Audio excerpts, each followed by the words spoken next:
to talk more about economics. I'm going to, at this stage, bring on stage somebody who's one of the most respected economists in India. He has represented India at the International Monetary Fund. He has been the chief economic advisor to the government of India.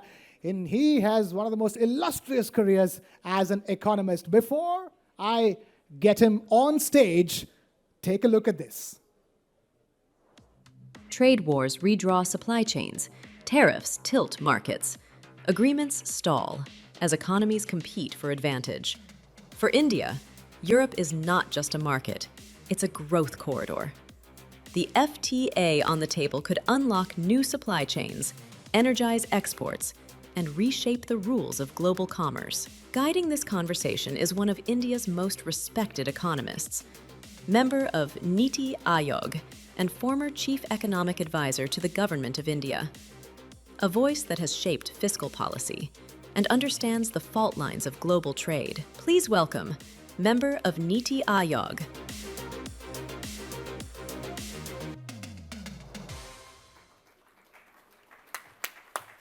Let me please invite on stage Dr. Arvind Virmani. Ladies and gentlemen, huge round of applause for Dr. Arvind Virmani.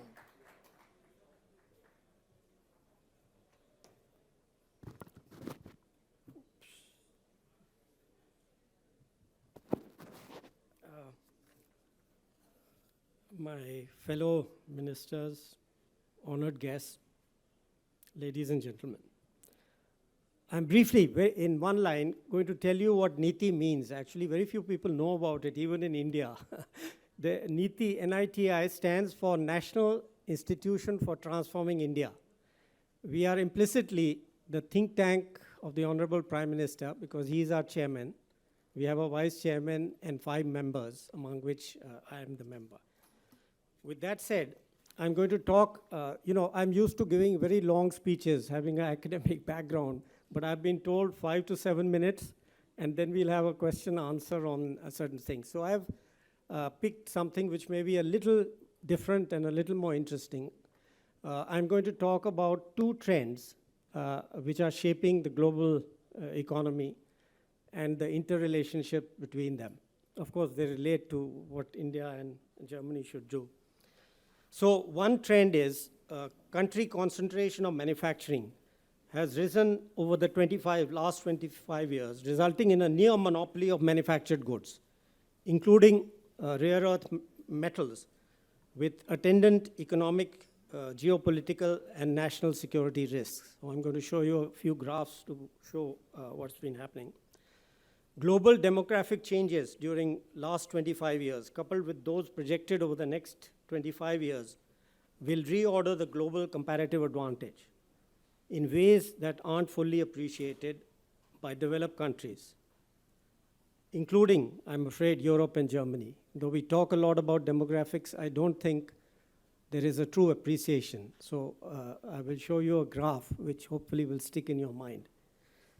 And finally, these changes provide a huge opportunity for EU and India to combine their relative comparative advantage and shared democratic values to jointly build supply chains. That's the key message I want to leave to you. The FTA is merely a process for doing it, in my way of looking. I hope I can bring that out for you. And these can reduce all types of risks. You're all aware of the kind of risks which are there. I'm not going to talk about individual countries creating these risks, but you all know about it. And Germany, as the center of advanced manufacturing in Europe, can play a pivotal role. So you can put the first figure. China's share has risen since 2000 rapidly. So on the left, I have a graph which shows you the world MVA, the world manufacturing value added. On the right is the shares of world exports. And you can clearly see the blue line, which is China, and the rapid rise in China's share, which is now close to 30%. Some projections show that it could be half of the world manufacturing if nothing is done about it. So a huge concentration. We have calculated concentration indexes which have risen tremendously from around 2005 to now. Similarly, for exports, you can see the rise of China's exports. Manufacturing value added is now 1.6 times that of USA and 5 times that of Germany. Remember, at some point, Germany was way ahead. So was the US. Look at the left. The pink line is Germany, and the orange is USA.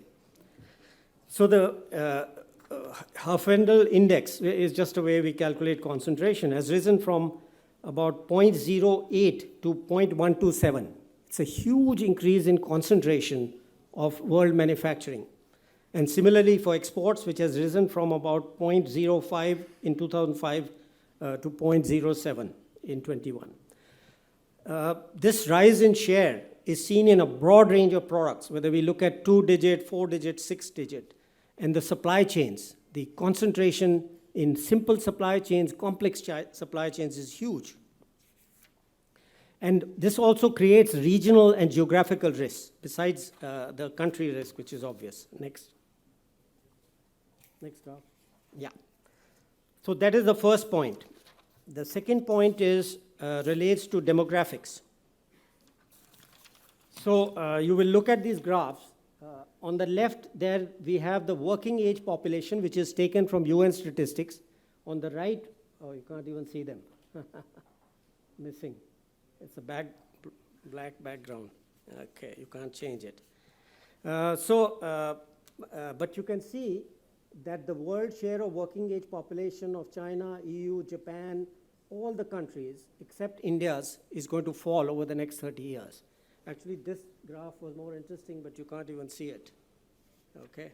There's no way to change it? Okay. So the numbers are there. You can see the minus 8.4 for China. Then you can see -2, etc. There should be a bar there. Everybody else is negative. Only India is positive. Okay? So that's the huge change in global demographics and working labor force, okay, which is underway now. It's been happening, but it's going to accelerate. Next graph. They're all inappropriate. Okay, we got some nice colors there. So, so this is the comparative advantage. Okay, so usually people think of low-skilled, low-educated labor. So what I'm showing here is projections of the school-educated and the college-educated share of the workforce. Okay, and again you can see EU is negative, Japan is negative, Russia, South Korea, USA is slightly positive, UK is marginally positive, and the middle-income countries who are kind of, you could think of as our competitors, China, and look at India. A huge increase in the workforce which has school education, this is the change, and which has college education. So these are the big demographic changes which are going to happen in the next 25 years. So what are the implications? Diversification of EU, European firm supply chains from China. Because of the concentration, we don't have any option. Unless you want to be held hostage for the next 25 years, we have to diversify our supply chains. And only India is the potential partner to build deep and wide alternative supply chains. These will not only be competitive, but reliable suppliers of dual use and strategic goods and services. A lot of talk these days about German, Indian, and other cooperation in defense manufacturing, repairs, maintenance. Absolutely. Very, very important factor is going to be in the next 25 years. And of course, these can be accelerated by the FTA. But I think the imperatives are very, very clear. They arise from the concentration of manufacturing in one country and the fact that the demographics tell you the only alternative. Finally, to summarize, global demographic changes provide an opportunity to combine Europe's comparative advantage in technology and India's comparative advantage in human resources for mutual gain. This is something I've been convinced about for a long, long time. And I'm very happy that I think now this is universally accepted in India. It was not so some years ago when I was not in government. These can be used in the next decade and a half to jointly build competitive supply chains. Re-emphasize this, which reduce global concentration of manufacturing and reduce the risk of economic, geopolitical, and national security disruptions. Each one of these is very important, given the huge uncertainty. As I said, I don't want to talk about where the uncertainty is coming, but everybody knows it. Germany, as the center of manufacturing supply chains in EU, will provide a pivotal role. Of course, FTA is focused on facilitating manufacturing supply chains, is very, very important for this purpose, this particular. That doesn't mean the others are not important for services, for AI, etc., because I've not had time to talk about those, which I can if there are questions. But followed by a SEPA, which covers services, investment, other things. It will facilitate, again, the process. Joint measures, and so on. So let me end with a little story. I've been visiting, in the last couple of months, I've visited like 20 units across the country.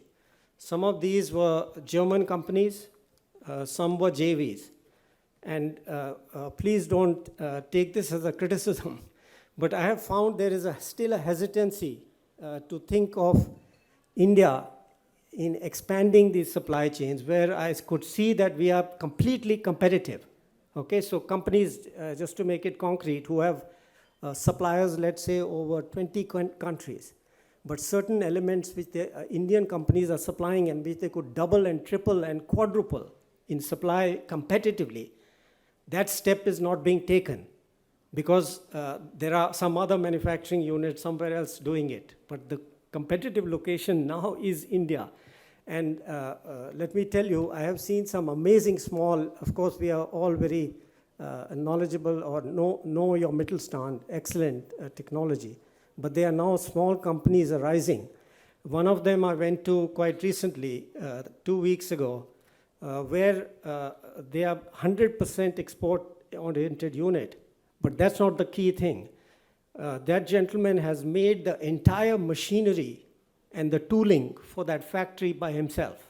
Okay? He's created that system. So they're very innovative companies there. With that, let me end. And I think somebody is going to, there, my friend there is going to moderate. Dr. Virmani, thank you so much, and excellent data presented by you.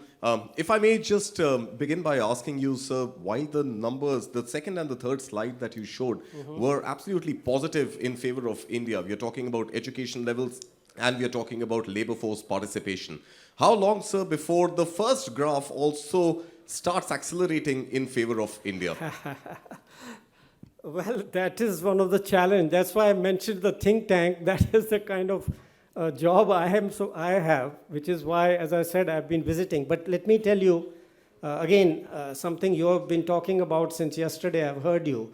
But one of our main areas where we are somewhat weak is in job skilling. And again, Germany can play a huge role. You know, and every time I discuss skilling, which again is part of my mandate in a way.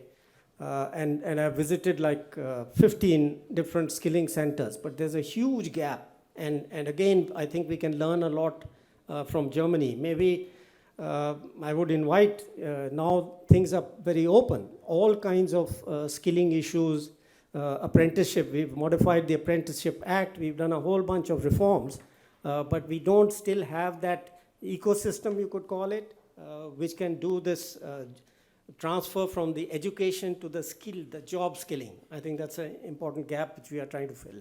All right, absolutely. I think skilling is definitely on the government's agenda as well, sir. I want to also ask you at this point that the India-Germany partnership and the India-EU FTA, a lot of that, again, something you mentioned in your speech, also happens to do with decoupling from China. Now, how do we convince our partners here in Germany and in rest of Europe that there are shining examples in India as well, and there are enough and more case studies that tell us that China plus one is indeed possible? See, I hesitate to frame it as decoupling. I think what we really need, given the challenge of concentration, Diversification? is diversification and competitive supply chains. So the way I frame it is we can build competitive supply chains. Again, I have seen many areas where our costing is by ourselves, our own companies, is 20 to 30% off from China. But I feel that if we can build the scale, again in cooperation with German and EU companies, we can close that 20% gap. So the idea is not just to shift companies for political or geopolitical reasons, but also for economic reasons. The opportunity is there, competition will benefit everybody. And so that is how I would look at it and try to convince people. It is possible. It's very possible. You may say we can buy something for 30% right now cheaper than India. But if we make the joint effort, I think within 5 years or less, we can be equally competitive. Right, so one aspect is, of course, the Make in India aspect, where German companies, European companies would want to make capital investments to start manufacturing in India. But at the same time, we also have a large consumer base. So whether or not you make in India, selling in India to the large consumer base has got to be profitable for European companies. And just to give an example, sir, you were giving numbers. From what I read, Mercedes-Benz, a Stuttgart-based company, a luxury car maker, a German enterprise, sold one car every 6 minutes during the Navratri festive season. One car every 6 minutes is a record, sir. So talk to us about the consumer base, the vibrant consumer base that India has to offer. Right. Okay, I guess Mr. Thakur and others will also talk a little bit about that, the demand side. But let me just give you a few examples. There are still too many people in India who think of poverty. Well, poverty, as we've talked about it in the World Bank, I worked in the World Bank like 50 or 30 years ago. And the definitions are, you never come to consensus with the definition. No, they are international definitions. The problem is every time we meet a milestone, they change the definition. Exactly. So that's a different thing. But the World Bank definition of absolute poverty, there are no poor left in India. Even according to a kind of more rigorous, you could say, for a middle income country definition, now it's down to less than 15%, what you might think of as a vulnerable population. So the middle class is definitely, according to all the projections we have, expanding. But I also, I talked to the Japanese, for example. Some of them give up. You got to compete. I mean, if you think you can go into India and you'll be easily get all the market, is not so. But of course, for German companies like Mercedes and all, it should not be a problem. Yeah. Absolutely. Sir, if I can just also play devil's advocate, since we are in Germany, I think when we speak to some of the Mittelstand companies here, and when we speak to some of the government representatives also, who are or the chambers of commerce, I think one slight irritant that they sometimes have is the red tape in the country. Do you think that is true? And do you think, as a member of NITI Aayog, we are doing enough to address ease of doing business in India? That's a very good question. Basically, I've spent my whole life trying to remove red tape for private business. I mean, I'm a market economist. 50 years ago, I was probably one of a handful, and now there are many more. But let me tell you concrete.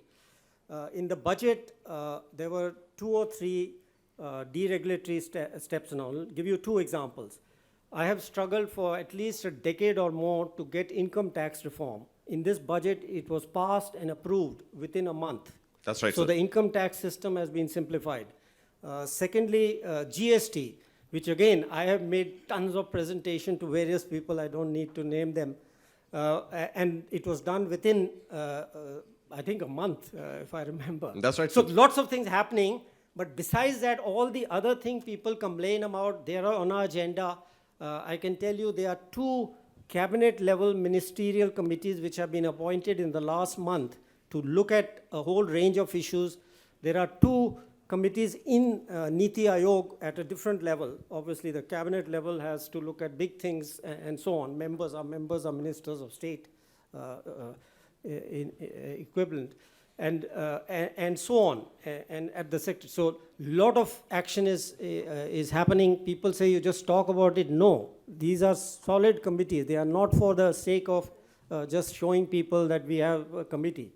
So we are aware there are still a lot of problems. I call it, as I said, I've been at this for more than 30 years. I call it a jungle of controls, which we are hacking away at.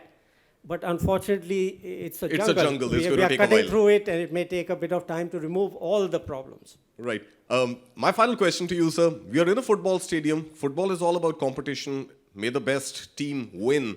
And there are two teams here on this stage today, India and Germany. Sir, as per your assessment, your calculation as an economist, how long before India beats Germany as the third largest economy in the world? Well, according to my calculation, I also do a lot of data projections. At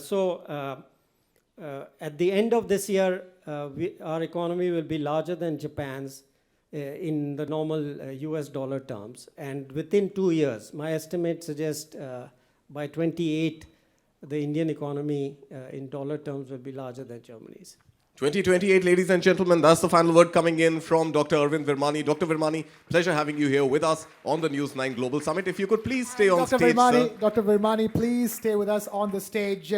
We have presentations from both sides, from the TV9 network and from VfB Stuttgart, requesting Mr. Varun Das, if he's around, to please come on stage, sir, for the shawl presentation. And of course, Ruben, with the scarf from VfB Stuttgart.